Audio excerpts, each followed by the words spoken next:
ইরানের ওপরে মার্কিন ও ইসরায়েলি হামলার পর ছড়িয়ে পড়া যুদ্ধের আঁচ ছড়িয়ে পড়েছে অন্যান্য দেশে।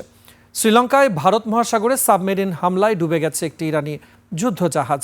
তেল আবিব ও মধ্যপ্রাচ্যের বিভিন্ন ঘাঁটিতে কয়েকশো ড্রোন ও মিসাইল ছুড়েছে তেহরান। টার্গেট করা হয়েছে সৌদি আরামকোর সবচেয়ে বড় তেল শোধনাগার। এদিকে যুদ্ধের ব্যাপারে মার্কিন প্রেসিডেন্ট ট্রাম্পকে দায়ী করেছে ইরানের পররাষ্ট্রমন্ত্রী। বলেছেন, মার্কিন প্রেসিডেন্ট ডোনাল্ড ট্রাম্প কূটনীতির পথ বন্ধ করে যুদ্ধ বেছে নিয়েছে। বিস্তারিত নাইম আহমেদের ডেস্ক রিপোর্টে।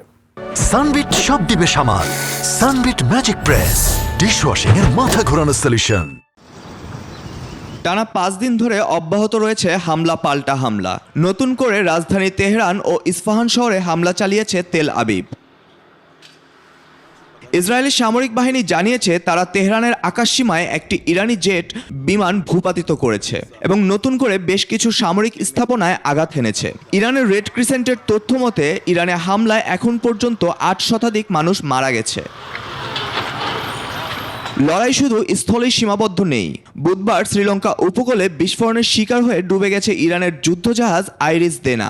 অন্তত 32 জন নাবিককে উদ্ধার করা গেলেও নিখোঁজ রয়েছেন শতাধিক। অভিযোগ উঠেছে এটি কোনো সাবমেরিন হামলার ফল হতে পারে।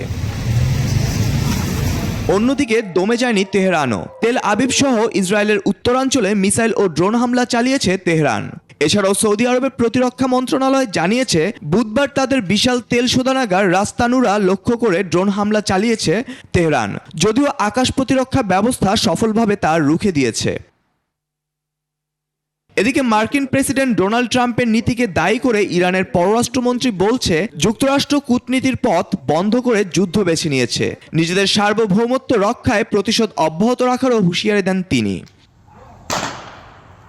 যুদ্ধের এই ভয়াবহতার মাঝেই আলোচনার কেন্দ্রে ইরানের ভবিষ্যৎ নেতৃত্ব।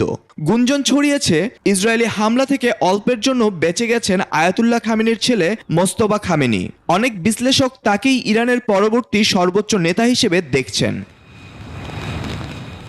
Naim Ahmed, desk report, 21 television.